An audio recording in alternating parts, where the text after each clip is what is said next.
মানব জাতির সূচনা কিভাবে হলো আজ আমরা জানব।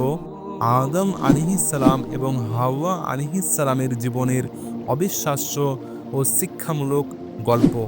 কিভাবে তারা সৃষ্টি হলেন, জান্নাতে তাদের জীবনের ঘটনা এবং কিভাবে পৃথিবীতে তারা নতুন জীবন শুরু করলেন।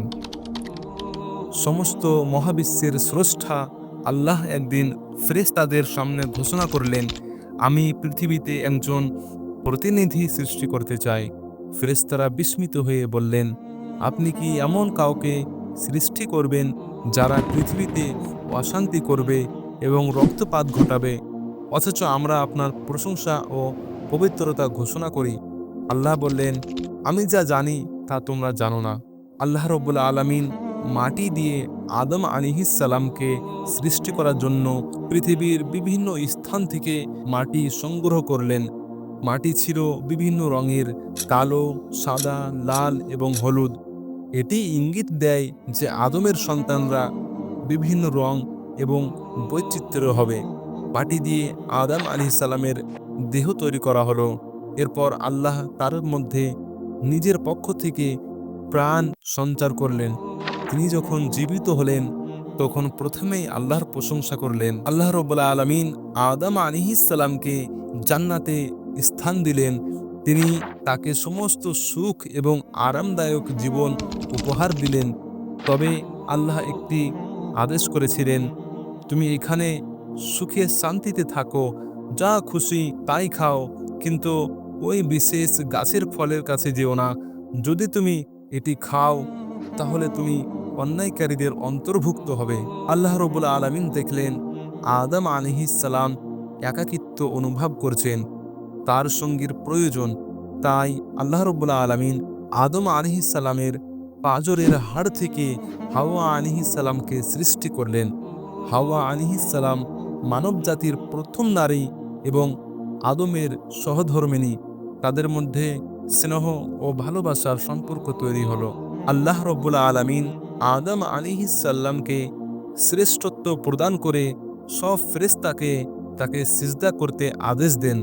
সব ফেরেশতা সিজদা করলেন, কিন্তু ইবলিস সিজদা করতে অস্বীকার করল। ইবলিস বলল, আমি তার কাছে মাথা নত করব না। আপনি আমাকে আগুন দিয়ে সৃষ্টি করেছেন আর তাকে মাটি দিয়ে। আল্লাহ রাব্বুল আলামিন ইবলিসকে অভিশপ্ত ঘোষণা করেন এবং জান্নাত থেকে বহিষ্কার করেন।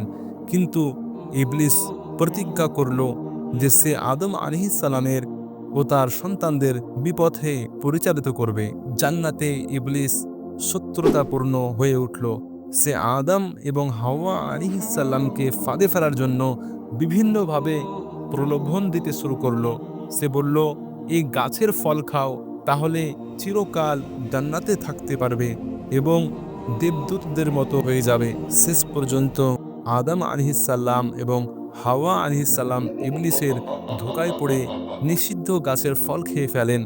ফলে তাদের লজ্জা স্থান প্রকাশ হয়ে যায় এবং তারা গাছের পাতা দিয়ে তা ঢাকতে চেষ্টা করেন।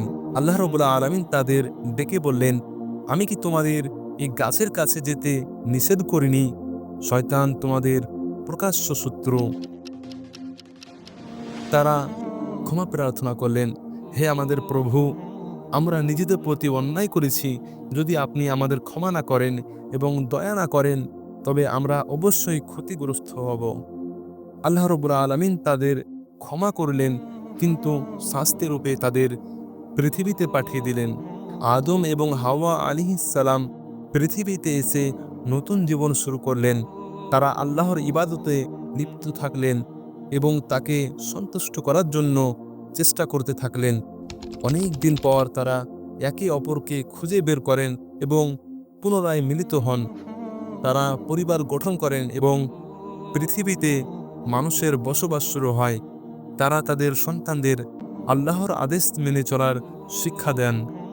আল্লাহ রাব্বুল আলামিন আদম আলাইহিসসালামকে পৃথিবীর প্রথম নবী নিযুক্ত করেন।